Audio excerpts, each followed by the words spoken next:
folks. Welcome to Between Awesome and Disaster. This is your host, Will Carey. Thank you for tuning in again. On the show today, comedian Jacky Beren.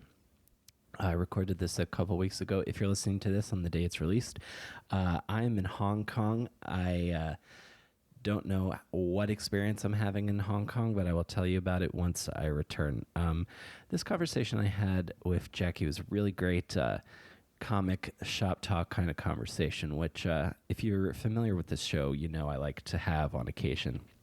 I don't spend as much time hanging out in comedy rooms as I did years ago. I now am mostly there when I'm doing sets, and then I'm going home because I have a lot of things that happen in my life outside the show now. But this was a really great chat with a very funny lady, and I think you guys are going to enjoy it. If you guys like the show, please feel free to tell a friend. We're on Stitcher and Apple Podcasts. If you add the show to your favorites on Stitcher, you always know when you have a new episode. And if you let someone else know, that's how the show gets bigger. So thank you guys very much for tuning in. Let's go to my chat with Jacky.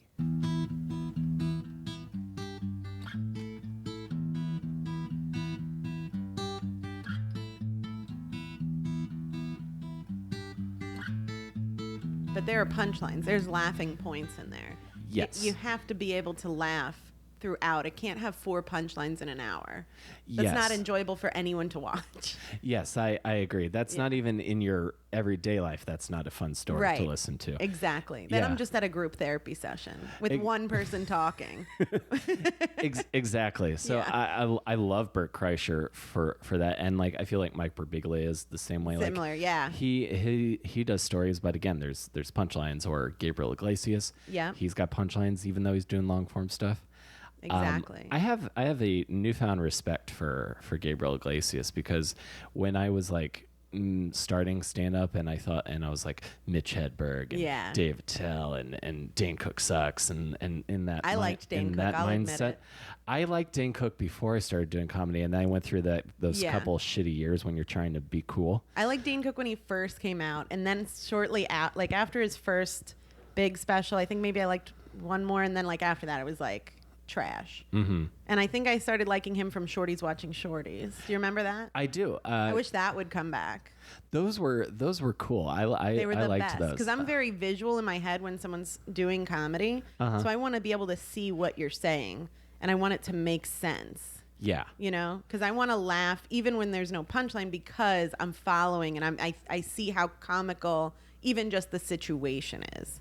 Yeah, You know? absolutely. And I think Mike definitely. Birbiglia kind of does it more like that, where you'll laugh even though there's no punchline because of the way he's telling it. It's just funny. Yeah, like there's intonation and the physicality, all that hidden stuff. Gabriel Iglesias, same thing. Because he's very like, what's the word? Like where he makes like a lot of sound effects and a lot of faces and really acts it all out. Mm-hmm. And I think that's more of the funny than even the punchline sometimes. Yeah, and he'll do like the funny voices, because funny voices are always going to be a thing. Always. And he's like just really bring it. He like really brings you in, and he's like super like non-confrontational. That's what I like about his specials, because there's a certain level of anger that some comedians have that I find kind of turns me off. Most now. Yeah, that's like where we are.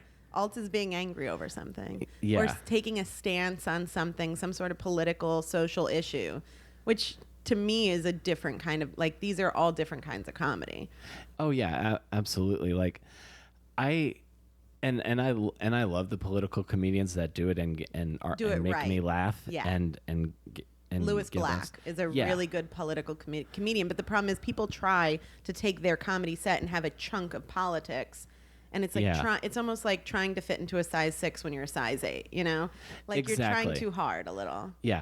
Like the number of times all the controversy about like you know jokes about trans people and all these marginalized groups, and I just think, wow, I have barely an opinion on trans people other than just do what you need to do to be happy, and then we'll be friends, you know? That's same thing with feminism. To me, doing comedy in New York, LA, and some other places, like, feminism has become comedy in a way where it almost takes away from both the comic and feminism, because when you're sitting at a mic and it's a 3-minute mic and 30, 40 people are going up and every female starts with, as you know, I'm a feminist. Or you go to a show and every female that goes up goes, well, you know, I'm a feminist. And it's like, of course. Well, we don't think you hate women. Right. So stop saying that. Yeah. You could just kind of like just tell your stupid joke. Just get to the jokes. I agree with you, because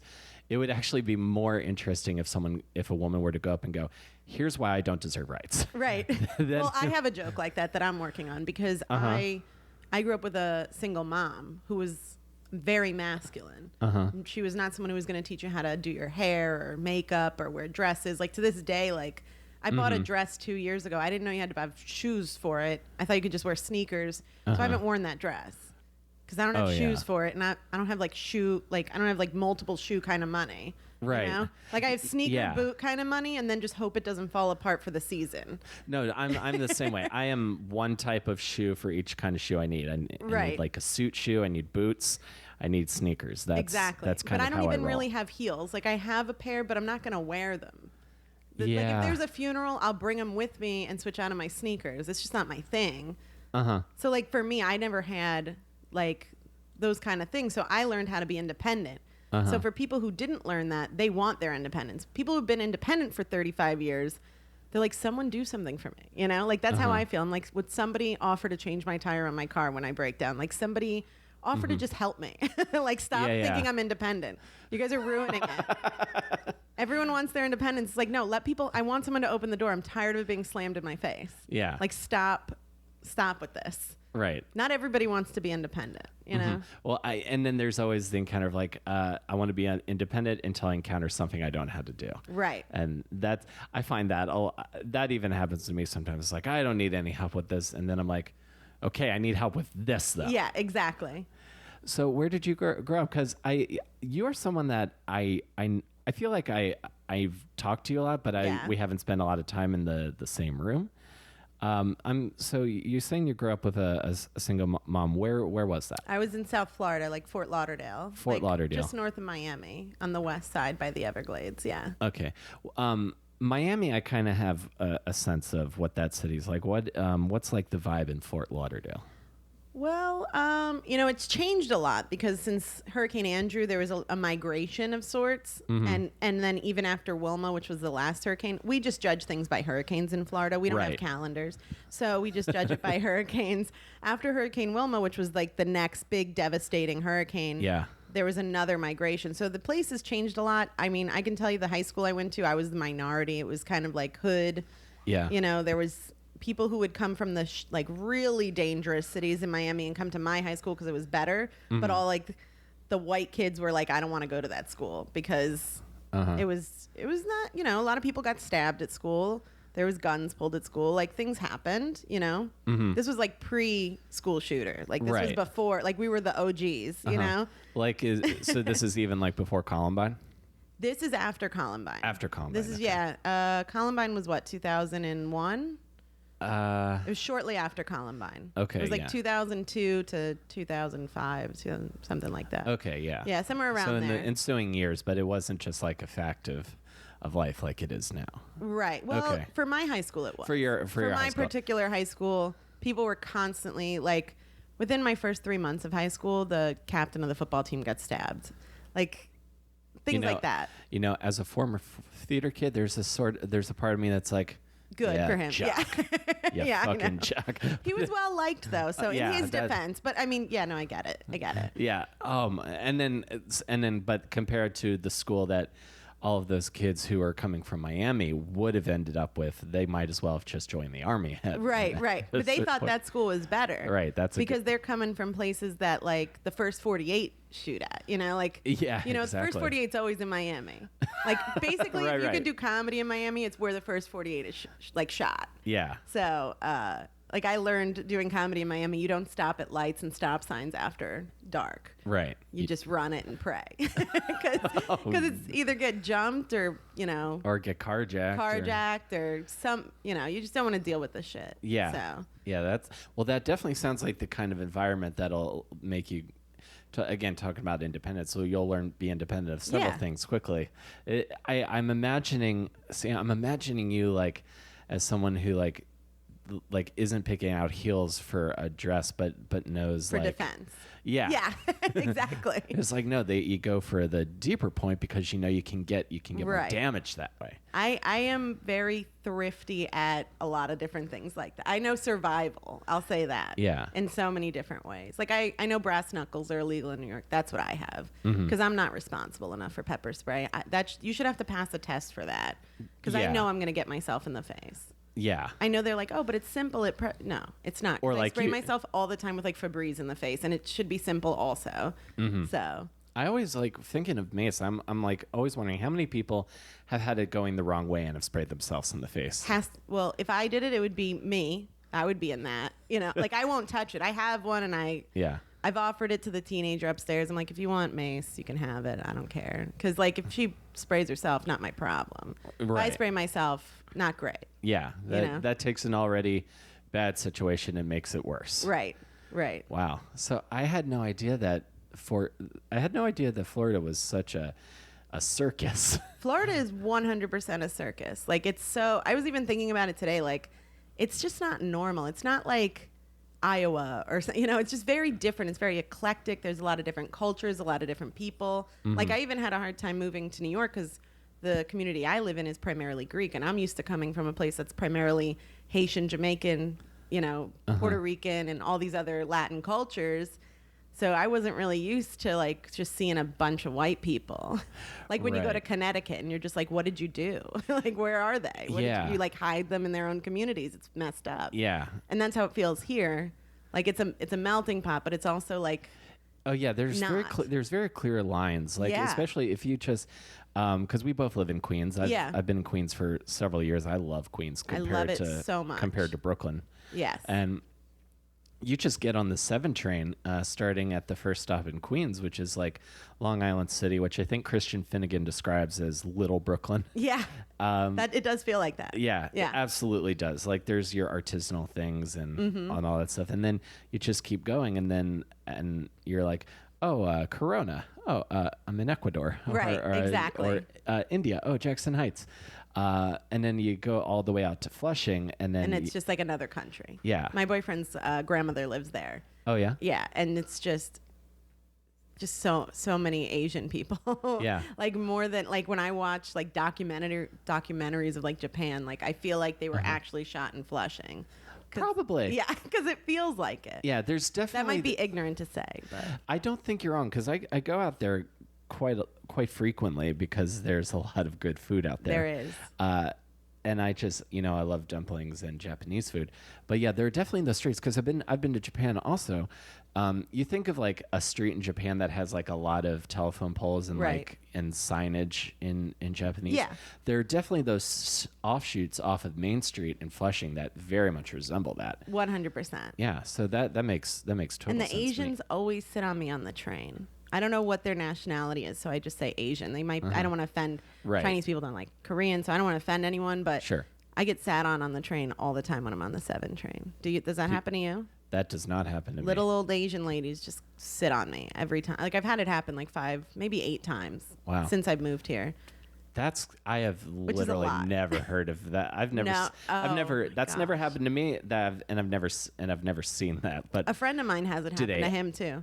Like they run to no get conversation. The seat. No, like they run to get to the seat, but you're like way ahead of them, so you sit down and they just don't stop. Like when a dog goes running and they don't stop, so they hit the wall or something. It's kind of like that, except for they're sitting on my lap.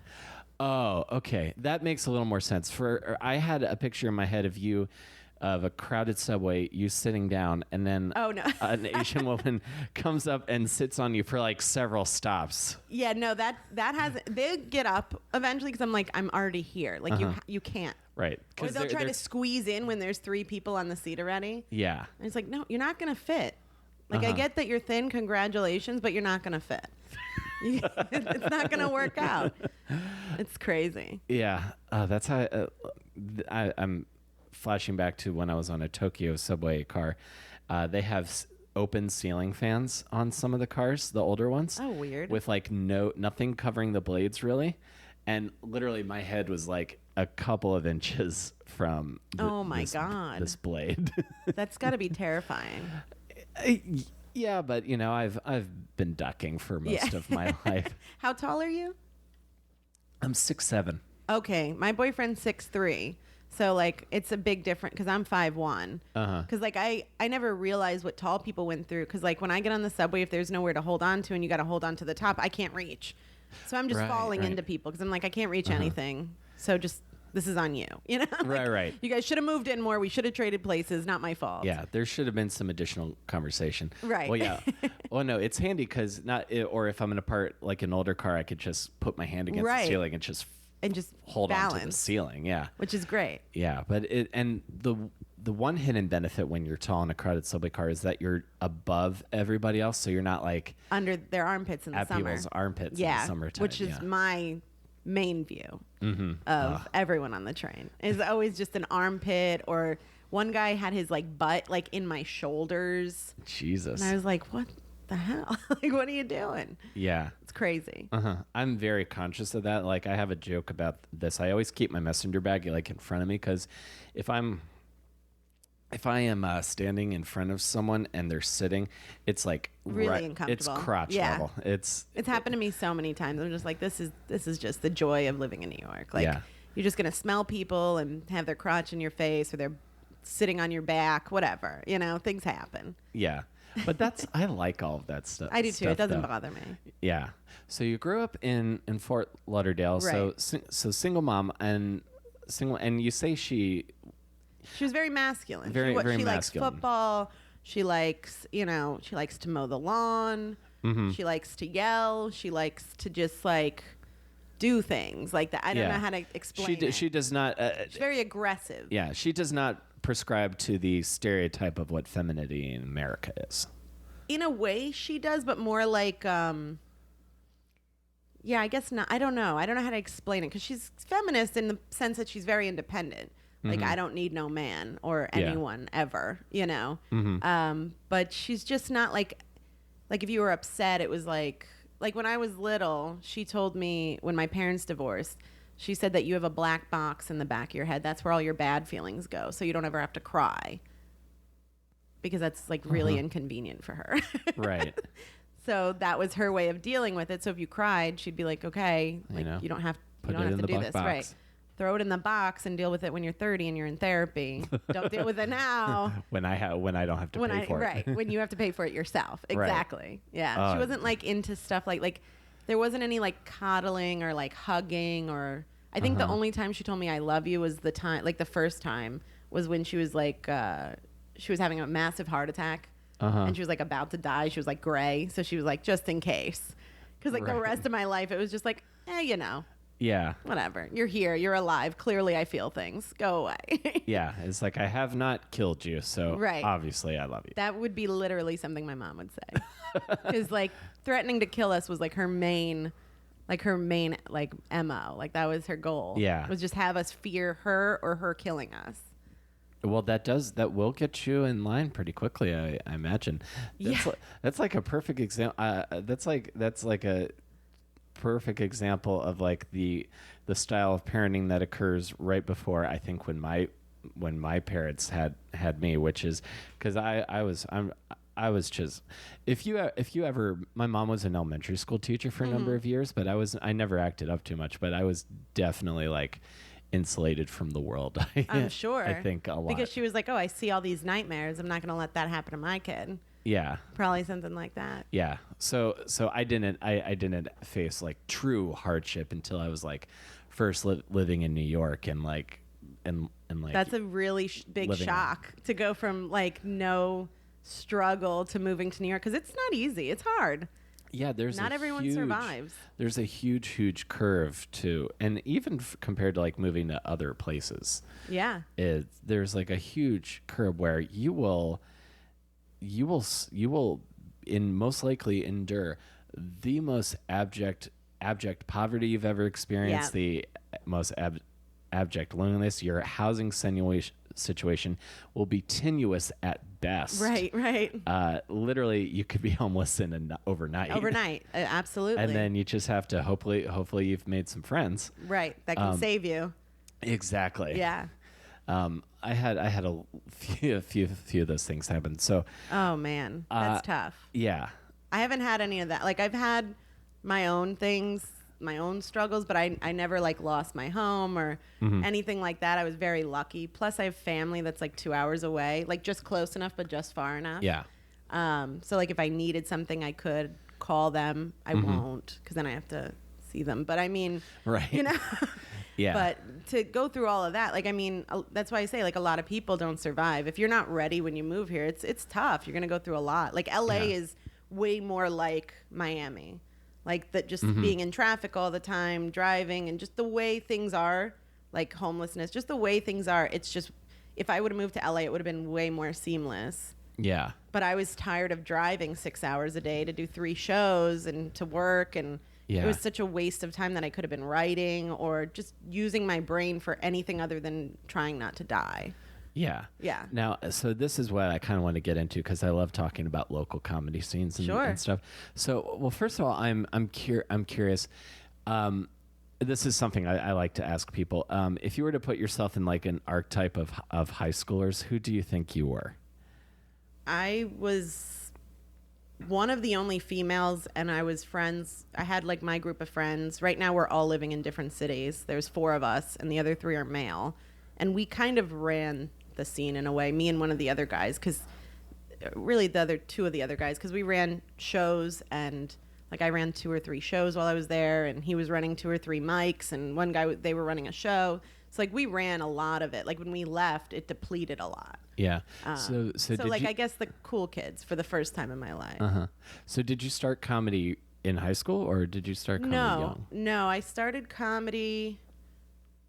Let's see, how old am I? I think I was 20. I'm going to say 24, 25 when I first started comedy. It was like 5 or 6 years ago. Yeah, that's about how old I was. I was 23 when I regretted it. I wanted to start soon. I wish I would have started sooner because I wanted to do it for so long. But due to some things that happened, I just had some major setbacks in life that prevented me from being able to do it. Yeah. So it was tough. But I'm glad I do. I mean, I love comedy. I can't imagine doing anything else. Yeah, I'm kind of the same way. Once I found it because I kind of bounced around to different things. So what like I bounced like I majored in theater and you know I played in bands and, right. And when my last band fell apart, that's when I was like, you know what, I'm gonna go to that open mic. And that's what a friend of mine did. He gave up his band for comedy. Yeah. And I had my like 5 jokes and I did well the first time. I was like, ooh, like that will do. This is and then will the be what I do. second time you just like ate shit. Third time. Third time's yeah. when it happens somewhere. Yeah, and it's got to happen early so you can have the. I think it's important to have a really good set early and then a really bad set early so that you can know that it's not always like that and what it can be and that you won't die. That's why I really feel for our friends who started in New York because I feel like starting in New York you miss so much. You don't get that until like 3 or 4 years in. Yeah, because like in Florida, there's so many places I could perform for like 100 people a night. You know, like there were so many opportunities where there was a crowd, which was a little bit of a culture shock coming here because it's tough. Yeah. Like I run a show now that I bust my butt to make sure there's like 30 to 60 people in there because, you know, you need that as a comedian. I don't care what anyone says. You can go to as many mics as you want, but you can't validate your jokes no matter how good you are until you try them on people. That's why the best comedians don't do these open mics in a cellar somewhere where there's one audience member that's drunk, passed out on the floor, and they're doing it at, you know, Caroline's or wherever they go, you know, Comedy Cellar, wherever. Yeah. No, I agree completely. So when did you know early on that comedy was going to be the thing you wanted to do? I think as soon as I did it. Actually, the first mic I went to that wasn't at the Improv, which was like maybe the 3rd time I had performed, and I knew that day because it was an hour away in Palm Beach County, the county up from Fort Lauderdale, and I drove there. I had a brand new car, so I was like, I can make it.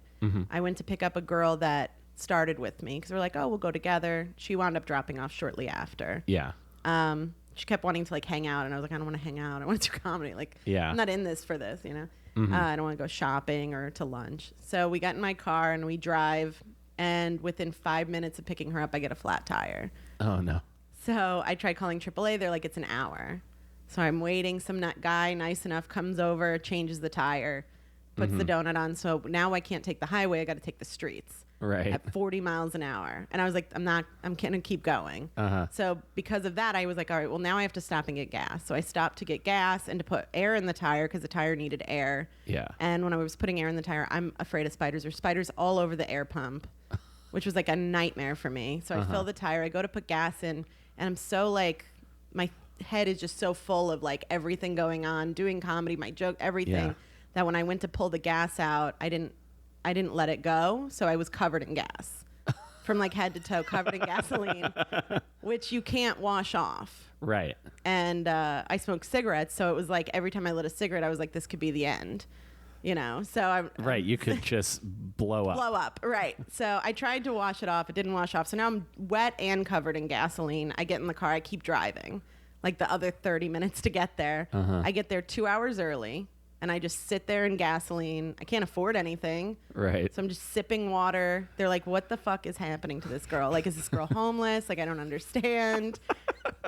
And I don't think I did well. But I was like, oh, well, if I can go through all of that to do comedy, like, I'm definitely going to, I have to stay in it. I can't go through all that and then be like, it's too much for me. I sat in gasoline for like 6-7 hours. Right. I think I could do anything. Yeah. Anytime you think about like, oh, do I want to keep doing this? Just think about sitting in gas. Yeah, exactly. That's your first. I don't know if you've got an album yet, but the first one Not should yet. just be sitting in gas. Sitting in gas, right? I should make a sound. joke about it too. I haven't done it yet, just because in my life something like that is just so normal to happen. Like at this point, things like that happen. I'm just like, okay. Yeah, That there's makes just sense. a general air of chaos that follows you everywhere you go. Yeah, constantly. So I'm just like, and that's. You know, I was doing radio before. I'd been working with ESPN radio before, and that's what I wanted to do. I had my own radio show on a previous radio station. What was your show called? What was my show called? That's a good question. Was it a sports show? That one wasn't a sports show. It was, I'd played ska, reggae, and Nice. oldies. In high school, they had a radio station. So I did that, and then I did like live DJing and stuff. You know what? I think I called it the ska show. I wasn't very creative. I didn't go to school a lot in high school, so I was just like, Right. Call it whatever you want. I'm just going to be here like 3 times a week. Like, leave me alone. So what year would that have been? So I'm thinking like, if it's Florida, probably a lot of Less Than Jake and the Slackers, Mighty Boss Tones, maybe Mighty Boss Tones, Less Than Jake, Real Big Bob Fish. Marley, Real Big Fish, and then I would play like just like oldies, like the Temptations and things like that. It was a 7 a.m. to 9 a.m. So I'd start with oldies, go into reggae, and then go into ska. Like, yeah, because I feel like that's you want to how pick you it up, would pick it wake up, pick it up, exactly. pick it up. Yeah, exactly. no, that makes perfect and sense. And to I me. loved radio. I mean, I even was on a rap show with some other people at one point. I did like a hardcore show at one point. I didn't listen to hardcore really, but I was like, fine. It's just like a lot of yelling, not my thing, but fine. And then I would do live DJing, and I loved that. But then I found out how much money you make in DJing and working in radio, and I'm like, not worth it. Right. And then I found comedy. I'm like, you could do this all for free. Like, you have to pay money to do it. Fine, I'm in. I'm in. I can lose money in this career. Let's do it. What are we waiting for? Let's jump in. Yeah, absolutely. Yeah. So I'm curious what the Florida scene is like, because I know a lot of like really as comics that have come out of Florida, you know, like Mike Lawrence or Tom Rhodes, Carrot Top. Yeah. Everyone wants to hate on Carrot Top. He's successful. He's successful, and he has his audience. He's more of a one-man show, I'd say, than comedy. It's like than stand-up. I wouldn't consider him stand-up as much as it would be more of like in the same form of Gallagher, because it's more theatrics. Yeah. Well, apparently even though still has props and like music cues, he apparently is doing more like just traditional stand-up in that's weird in his to me. Vegas show now. People who do that, who switch from like one thing to another, it's just weird. Like when you're an actor and then suddenly you're doing comedy, it's like, what are you doing? Like, I don't know. It feels weird to me. No, I know what you mean. Like if you see like a dramatic actor like a Ryan Gosling or somebody. Right. And then you see him trying SNL. an open mic or something. Yeah, right. Or trying to be funny on SNL. Just whatever it is. You go to a comedy store and there's someone booked that's doing comedy and you're like, you're not funny in anything else that you do. Like, what is this? But they're just like rich living out a dream, and people will come see them because they have fans, but it's not like comedy. Like there's just like a really thin line in comedy. Like you know what I mean? I absolutely do. There's a sort of like very punk rock ethos kind of to it. There's and I feel like the myth of the self-flagellation that comes with coming up as a comic is somewhat over romanticized, but I think there are taking your knocks and all the bad shows to get to where you can consistently perform on good shows. And have that be what you want to do, too. And have that be the goal. On the side. Like, to me, people who do it on the side, it's like you don't know what it's like. Like, if you're just doing it on the side, you don't understand, because when you're doing it all the time, or like when I was in Florida, I was doing it every day. Multiple shows, mics, whatever, a day. Like, it wasn't like, oh, I'm off tonight. Like, rarely would I do that, like, unless it was like an event or like Thanksgiving. And even then I'd probably still go out later on or something like that. Like, I still made it work. So you're driving when you started, you're based in Fort Lauderdale, and where are you going to get stage time? Because when the reason I ask is because when I started in the suburbs of Baltimore. So I would go. There was a booked open mic that had a paid headliner every Sunday. So I would go and do that. Okay. And then if I really wanted to stress it, I think it's better now. But that was like the one open mic that was in that's it in Baltimore County, just the once a week, and I would have to go down to Washington D.C. or like an College hour more. Park. Yeah, like put an hour in, because the only other options were new talent bringer at the local comedy club, or maybe eventually I could get a recommendation from a friend to do a guest set at the Comedy Factory. Right. So I'm curious, like what your schedule was in that time, because you imagine you're driving all over the place from West Palm Beach all the way down to Kendall in Miami, or even further south. It just depended on where I was booked. I remember one night I had 3 shows in Miami. 2 were at the same venue, and then in between I had to go all the way, like 30 minutes in traffic, to another show. It wound up taking me more time, and I had to rush back for the other show. So it depends. Like, I would go do something in West Palm and then go down to Miami, or do like multiple things in Miami, or sometimes I'd go between the counties, like one in West Palm, one in Fort Lauderdale, one in Miami. Like there was a much bigger scene than there is now. Like, you could get on stage basically every week, every day of the week.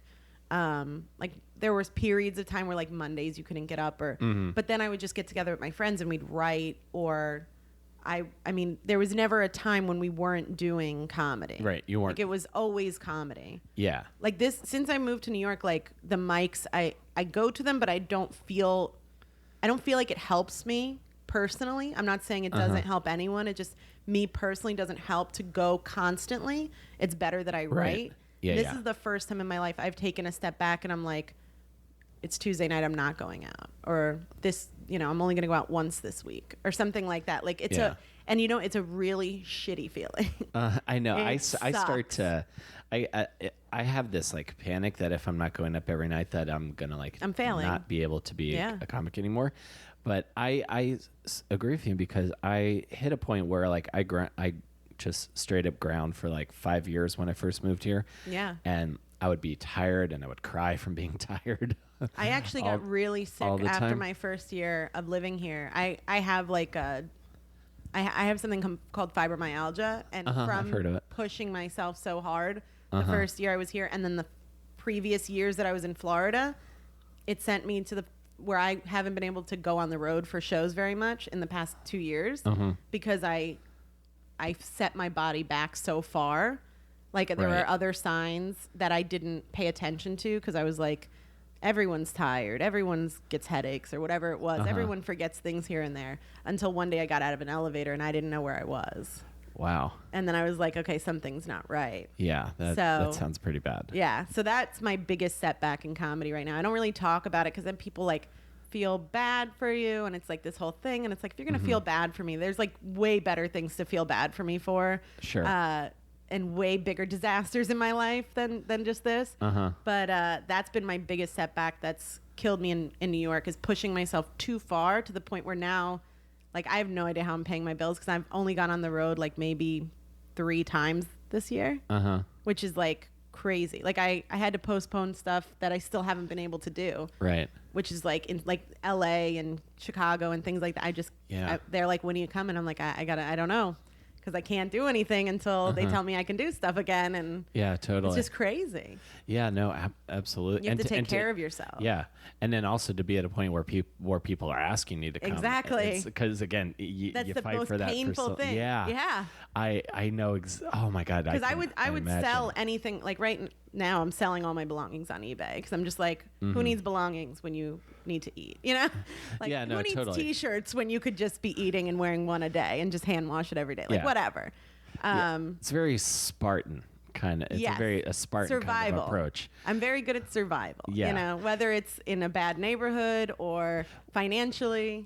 Well, I'm kind of picking up on that, because the fact that you retain this sort of bubbly sort of outlook. Yeah. Despite that, it feels like there's some looming darkness, but that's so much. The fact that. But to me, that's what drives comedy. If my life was good all the time, I mean, that's boring. No one wants to hear about how good. People call me and tell me how good their life is. I'm like, I don't want to be your friend anymore, because this is like really depressing, because you have like you're like not growing as a person. None of that's funny. Like, oh, you got a 401k? That's not funny. I don't care. Yeah, that isn't. Like, my boyfriend loves his 401k and is constantly moving his money around. And I'm like, I don't care. Because guess what? I'm probably not going to live that long. I'm a comedian. It's not going to happen. If I make it to 60, great. So you focus on your 401k. I'm going to focus on eating today. This next bit, I got it. That's going to put food in my mouth. Exactly. Yeah. Exactly. I love it. Yeah. That's my goal. And yeah. And I feel like there are days when things get to you, but if you let that stuff get to you too much, like that's that fine line you walk in comedy, and that's how you lose friends in comedy, because the darkness takes over. Yeah. So you can't do it. Yeah. And for me, the darkness really started to take over to the point where I hit a point of diminishing returns, where I was like, okay, these open mics in front of these apathetic young kids that don't know the struggle. They don't know what I went through, man. Yeah. You think people at the Creek mics are indifferent now. You don't know. You have no idea. You have no idea what it was like.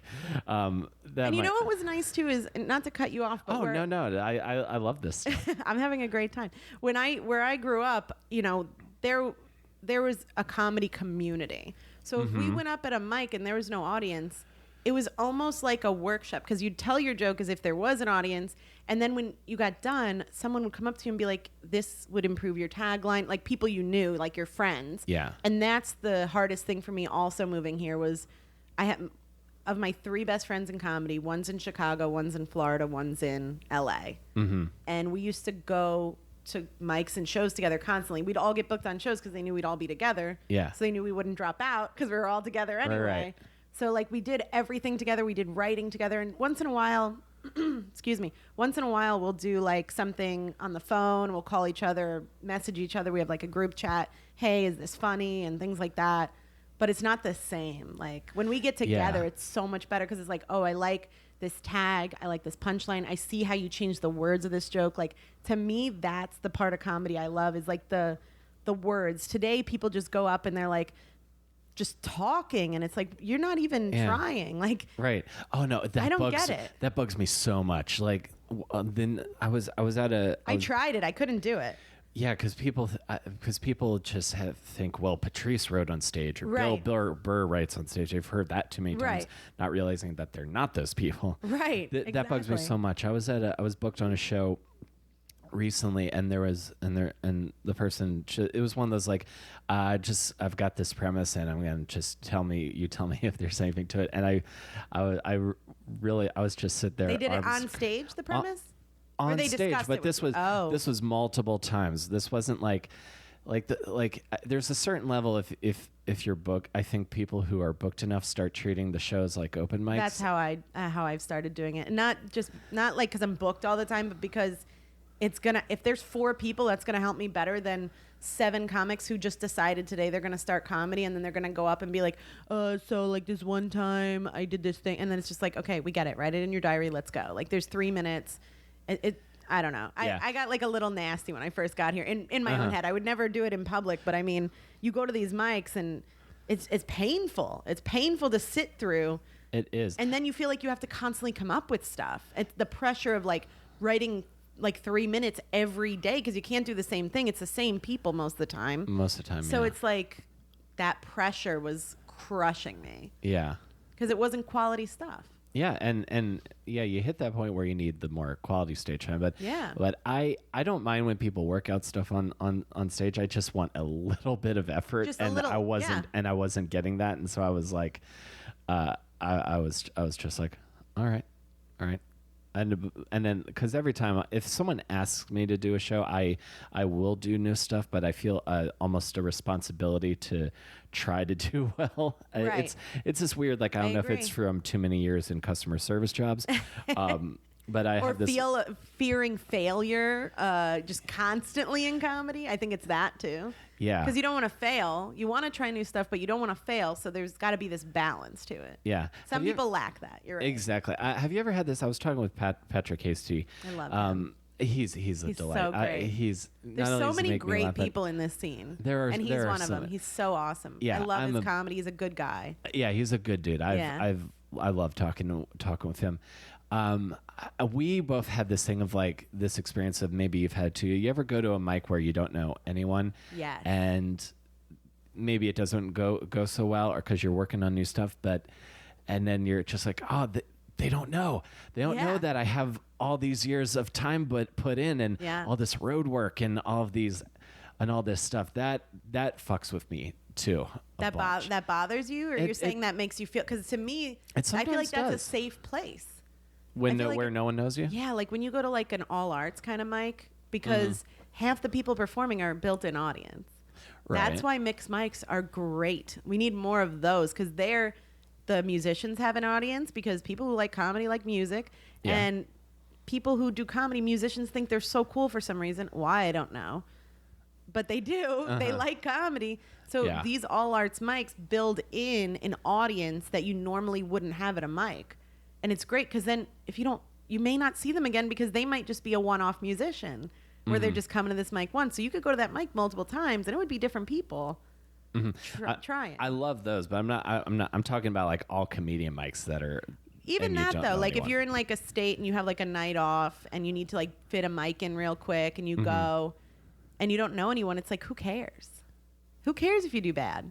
Oh, that's because half the time way of thinking you're about not going to see them again. Think about it. Think about the mics that you went to in your own hometown. How many of those people made it out of that mic? Percentage-wise, 10, 15 of comedians it's most of them are still back in Baltimore. Yeah, I do. Or they try to move and they wind up moving back because they can't handle it, or they give up, or they have like a family, or they do some stupid thing in their life, where they give up comedy. Stupid, like having a family. Like getting married or getting a dog. I got a dog, and I'm like, I'm not going to quit comedy because I got a dog. I'm not going to do that. But people do. They're like, oh, well, now I have these like 17 cats. I'll just like take care of them forever or whatever. I don't know. But like that's what happens is those people like I did a mic in Texas once and I did all new stuff and I didn't care because to be honest, I think I've seen one of those people outside of that Houston mic like leave Houston. And even that, it's like, I don't know if they're doing well even. So it's like, who cares? They're not going to remember that I bombed. You know how many people come in and out of a city? Who cares? Hundreds, thousands. Who cares? Oh, that's such a freeing why do you way have to impress about. these people when in the end, those 15, 30 people, whatever is there, 7, whatever it is, who cares? Because they're not gonna decide if the joke's good. You know what you're doing. You have the experience to know, okay, even if they're laughing, I know this isn't really working. Yeah. Or, oh, they're not laughing, but I know that this still has something. I'll try it somewhere else. So in the end, it doesn't matter. Like all comedian mics don't matter unless you're trying to impress people, which no one should be trying to do.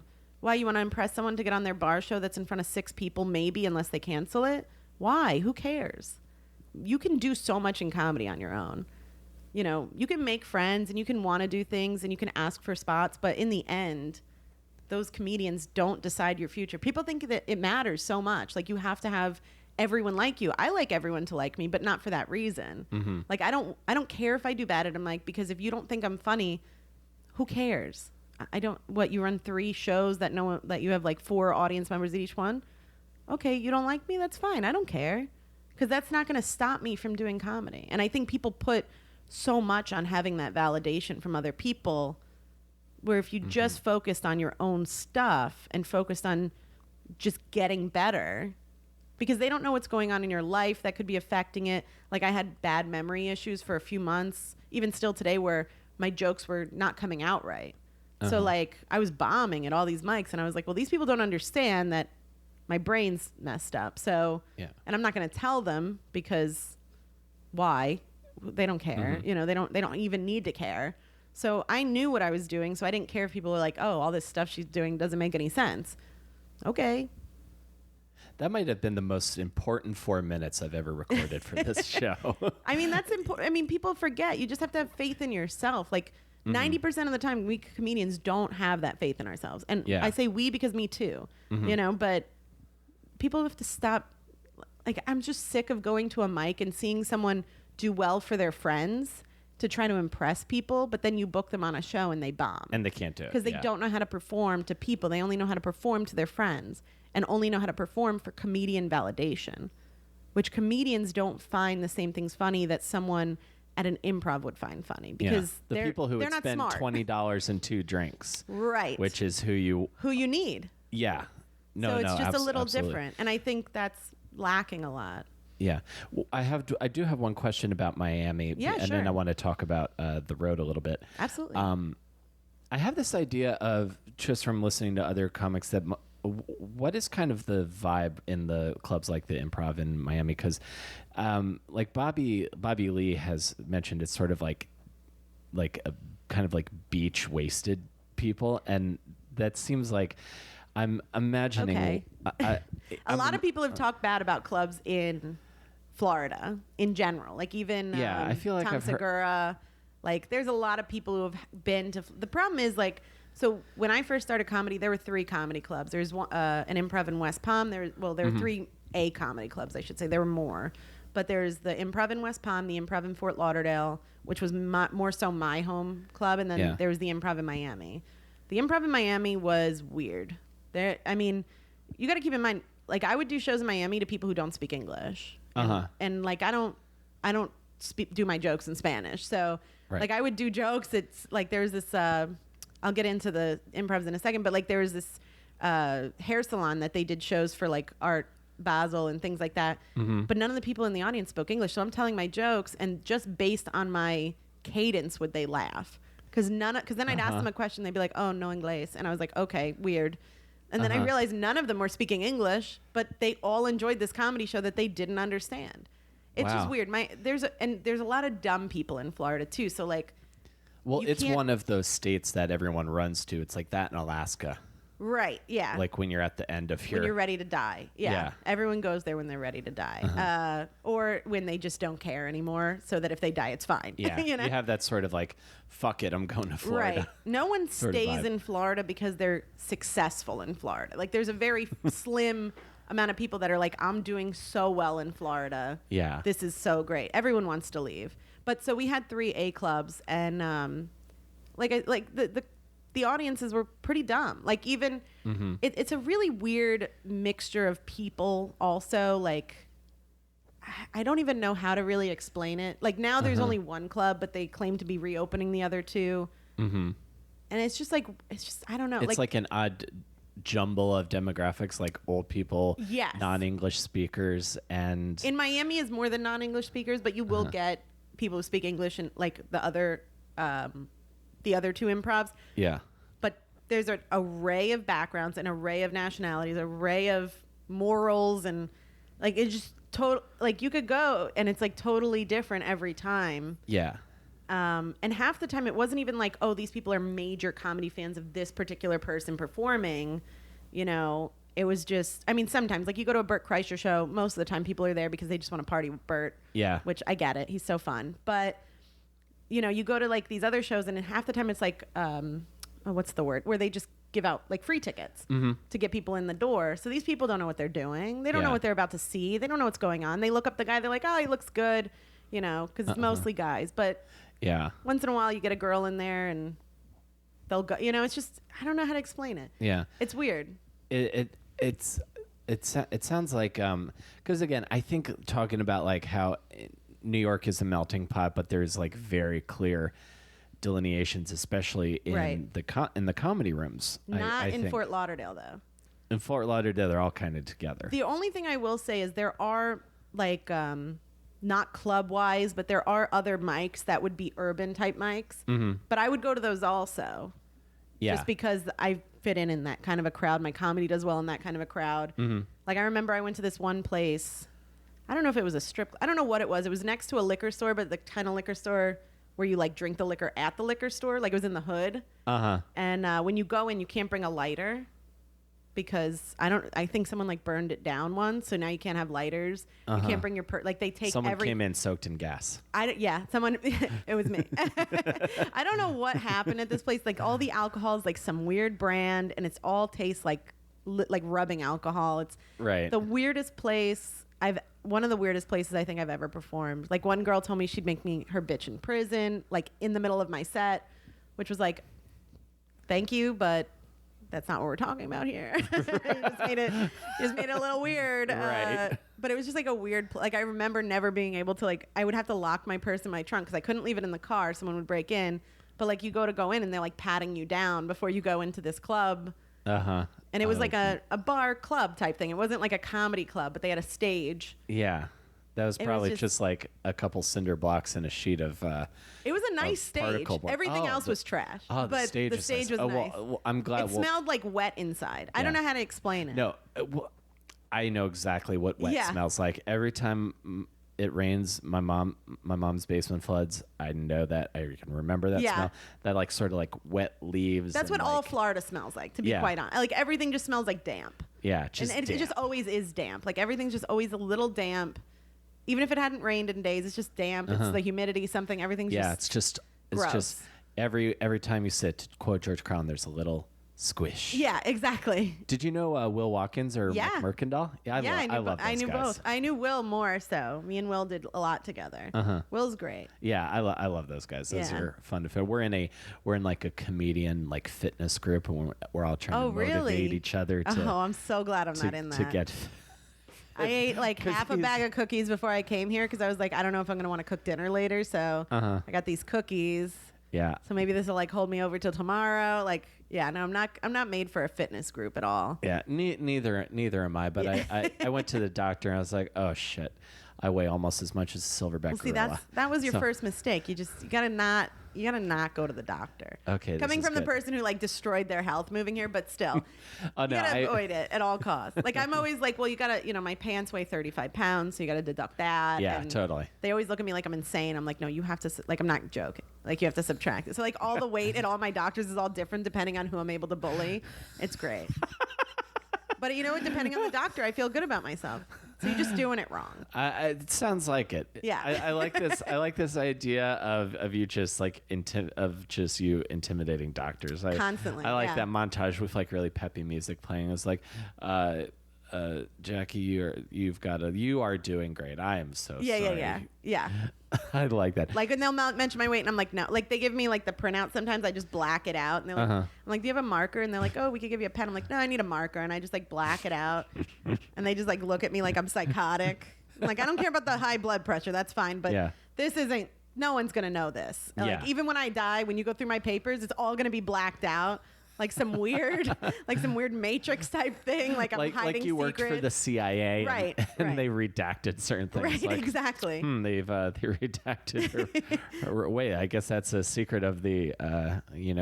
That must be why they killed JFK. Right, exactly. I feel more comfortable with that. Yeah. So on the subject of destroying your health, working the road, because I feel like they sometimes go synonymous. Always, I feel because you're one of those folks, especially among the people I know. I think does the road a bit more than most people I know. So I try to travel as much as possible. Yeah. And I like that. So I'm curious. I imagine that started in Florida, but I'm curious mostly how it's been for you since you've been in New York. What are you setting up tours? Like, how do you go about booking road work? What have been some of your experiences? Sure. And what is something that like a poor sap like me, if I was trying to maybe get a set outside of the city every now and then? I guess it's just like networking. Like I've done shows upstate because I have family upstate. So like I'll go there. I know people in Jersey, so I'll go to Jersey. I know people in Chicago. I was supposed to go to Chicago. I haven't gone yet because that's when I broke my ankle and everything started declining for me. I remember that. So like I had like in the past like year and a half almost, like I haven't done much more than, I don't think I've been to LA even. No, I haven't even gone out to LA. I postponed that. But I have like friends in LA, so like I can go to LA and anywhere from like, anywhere in California you can book stuff. It's easy, and you can do a few things in a day depending on, where you are and how far it is from somewhere else. And totally. I think a few months ago in July was the first time I went on a vacation that I didn't do comedy. Where'd you go? I went to Connecticut. I wanted to go to a farm to pet animals. It was a petting zoo. We went to Connecticut to go to a petting zoo. I'm going to say it. No, I follow you on Instagram. I think I remember some alpacas. Yeah, there was alpacas. On my timeline. Yeah.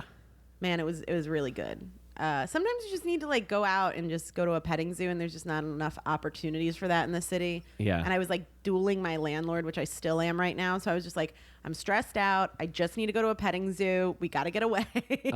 So that's what we did. Yeah. But that was the first time I had gone somewhere new that I didn't do comedy. Like I went to go visit family in Rhode Island. I did comedy in Rhode Island. Trying to think of, I know Virginia, North Carolina, like just wherever. Like if I let's say someone's getting married, I'll be like, okay, perfect. Like I went to visit friends in Houston, and I was like, okay, well, when I'm gonna fly in, you guys are gonna take me to do a set, and then before you take me to the airport, I need to do a set. And they're just like, I thought you were coming to visit. I'm like, yeah. Like, we have like all day. They were like all day and like 2 nights, but I just need to I just got to make some money and then do some spots, and then we'll be fine. Yeah, most definitely. But I don't know how to to me, if you're gonna go somewhere on vacation and not do comedy, you're wasting time and money.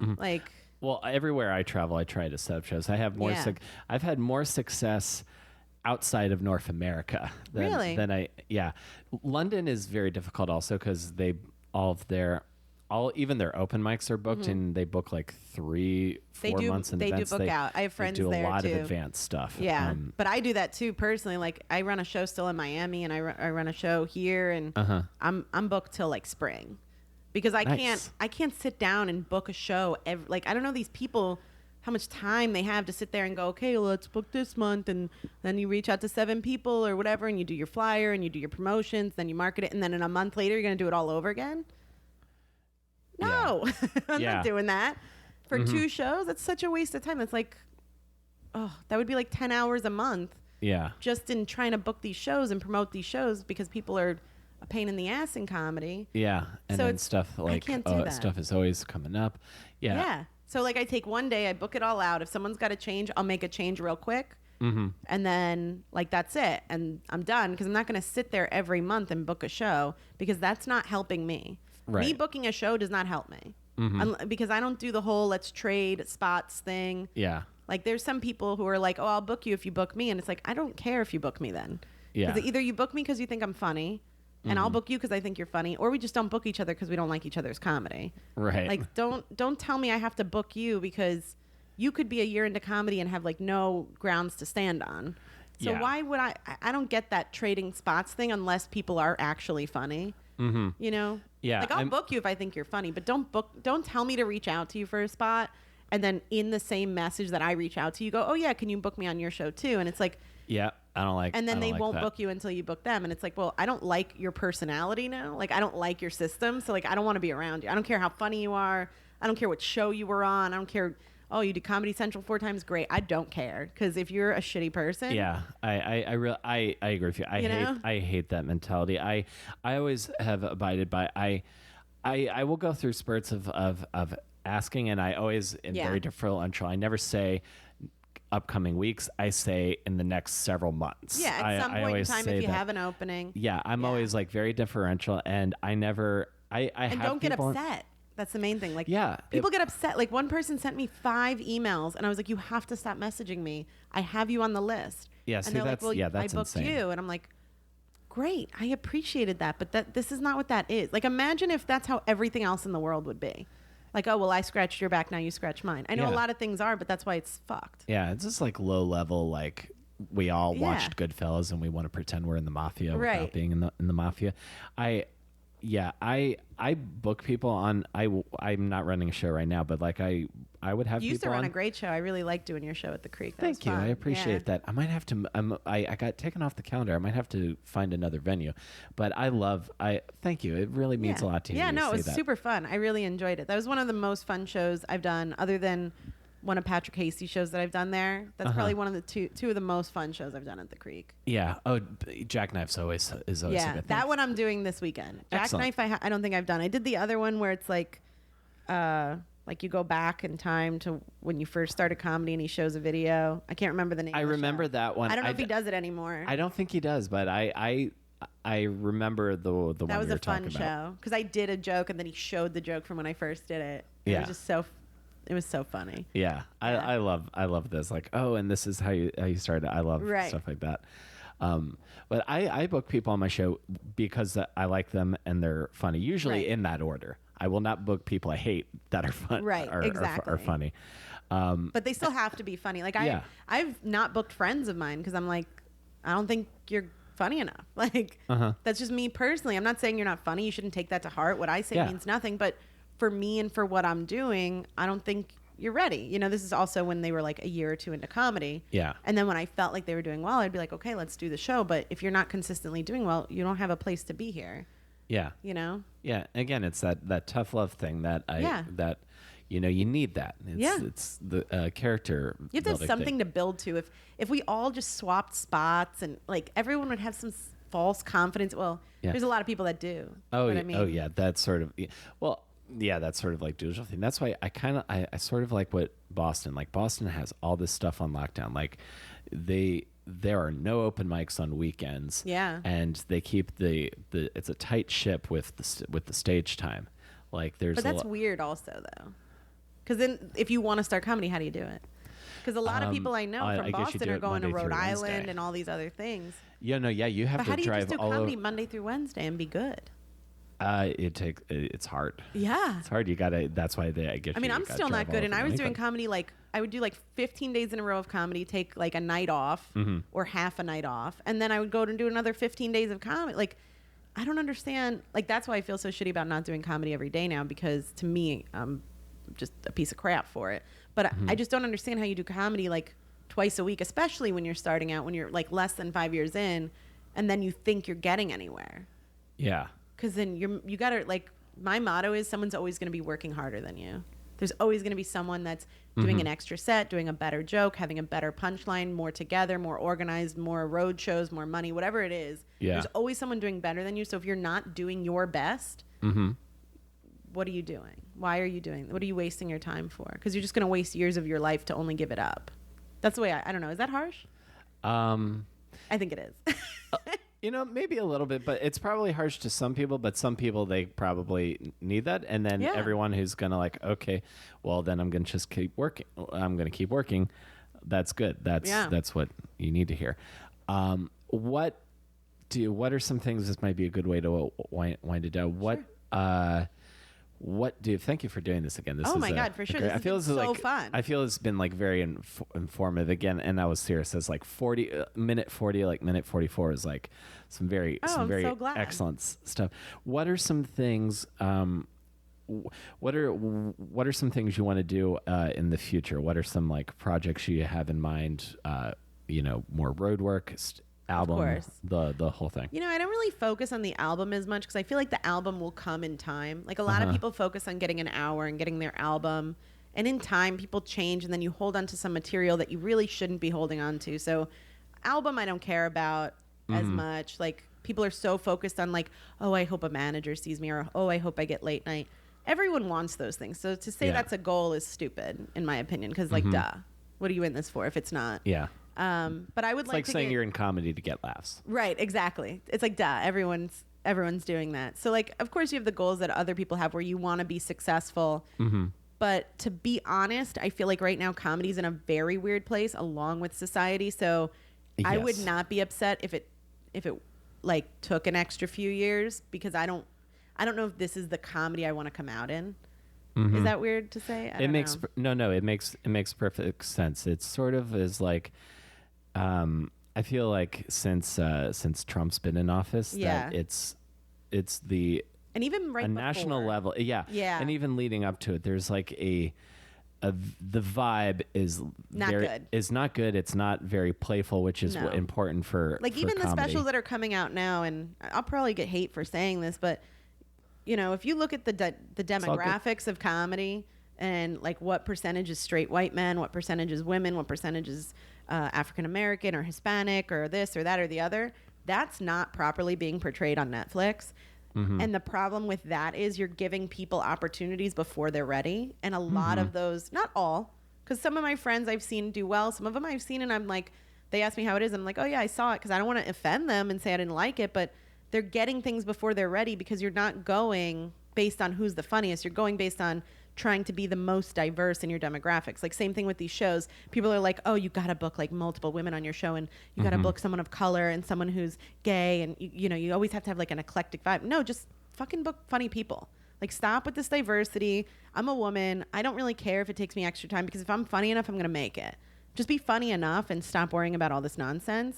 So like when you ask me what my goals are, I guess to just be a better comic, get on the road more, get better so I can get back into comedy the way I used to be in comedy. I'd really like to learn how to write a sitcom. That's something I want to do. It's something I've been working on very slowly. Kind of like on my own, like teaching myself, asking friends when I need advice. I really want to write a sitcom. I want my comedy career to go further. I want to do more road stuff. I just really just want to be funnier. I mean, if that should be everyone's number one goal. Just be funnier and you'll get all those other things. If you're the funniest and you're the best, it will come. Especially once this wave of trying to be the most feminist, most diverse, most socially justice person out there right now, like that stuff's great. And it's really good to have people advocating for all these different groups of people and, you know, just everything. That's so great. But comedy is not about social advocacy. It is about challenging the social structure. And it's taken a real weird turn right now where it's all about challenging the social structure with the social structure. Yeah. Well, there's a lot of clowns trying to be political scientists that would maybe be better suited to being clowns. And that's what I've decided for myself. I will let the people that have something funny and smart to say about politics say it. I will stick to my what the fuck kind of stories about when I lived with a stripper and my jokes about music and food. There you go. You got to stick to what is true to you, and there's a lot of people right now that aren't. Yeah, and well, it's just trend a weird chasing, wave. I think, in a little bit for some of these folks. Like when hair metal got popular, when Motley Crue got popular, everyone wanted the next Motley Crue. So all these Motley Crue light bands came out, and then Nirvana gets big. Then there's all these light grunge bands, and then Blink-182 get really big again in the late 90s. All these people like Blink-182. And then, So basically I'm waiting for this emergence to end, and I don't think that's the opinion of most people, and I think people will not like me for having that opinion, and I don't share that opinion very often because I don't want people to judge me off that opinion and not like me because I'm not yelling how much I'm a feminist, or I'm not marching, because I don't want to walk that far, to be honest. Like I agree with everything you're doing, but I'm not going to go to Manhattan to walk that far that early in the morning. Plus the next walk for women's rights is in January. Do you know how cold that's going to be? It's going to be really cold. Let's do a freaking bake-off. I don't have to go anywhere. Someone can pick up this pie, sell it. I don't care. But no, everyone wants to go for these walks, and like I'm not in shape for that. It's just not for me. I really want to do. I've been working on this joke where similar to that is like why is all protesting active now? What happened to sit-ins? Yeah, that's what I'm into. I would be great at a sit-in. I would still find an excuse not to go if it wasn't within like 30 minutes on the train. Like if I got to take a train for like 2 hours to get there, I'm just gonna be like, can you just like put a picture of me up so people know I'm like with you, but then I don't have to like do anything. I think that's also bad though. But then you're in solidarity because that's a powerful image. Mentally, I'm in solidarity, but also it looks bad because I'm like, yeah, you guys fight for those rights. I'm just gonna watch you, because then it's like, oh, you don't take it serious. I don't know. You could look at it anyway. Yeah. Here's the thing, and I agree with you. I'm kind of like the same way. Like, I'm vibing with a lot of what you're saying. My girlfriend is kind of the same way with some of my more progressive friends, because she actually has a job where she is actually working. Her job is to like improve the lives of working people. Oh, good for her. And like I've seen her like make real tangible, real world impact. That's awesome. And my opinion is ultimately if I really want to, and it's something that like came about through talking to her because she's much smarter about this stuff than me. What it's come down to for me is if I want to affect real change in the world, I should be volunteering to register people to vote. Right.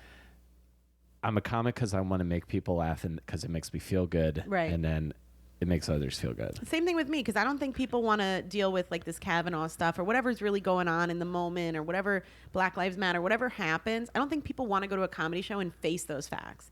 I think they're going there to get that medicine to feel better about it. So I think that's also like these people who are pushing this social justice in comedy are not the audience as much as it is the comedians that are involved. Because if you go to Iowa, none of them are going, well, you didn't tell me you were a feminist. They want to know if you shit your pants in the store or not. Like, tell them what you did. They want to laugh at it. They want you to make a goofy noise and then move on. Like, it's not, they don't care, you know. I'm using Iowa as an example, but really anywhere that you go. Like, you go to an improv, you perform in these A clubs. No one in that audience is smart enough.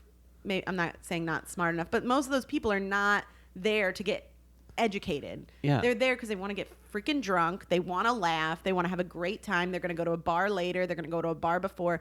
That's it. They want to eat. They want to laugh, and that they don't want to think about what's going on. And they don't want to think about their kids. They don't want to think about their job.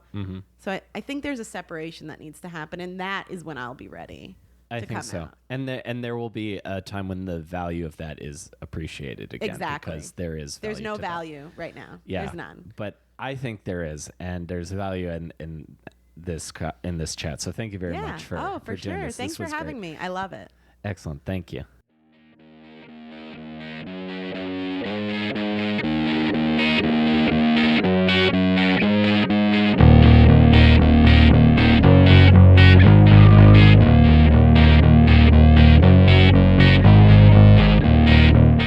Okay, folks, that's our show for the week. Thank you again for tuning in. As always, if you like the show, you can follow me on Twitter @ComicWillCarey.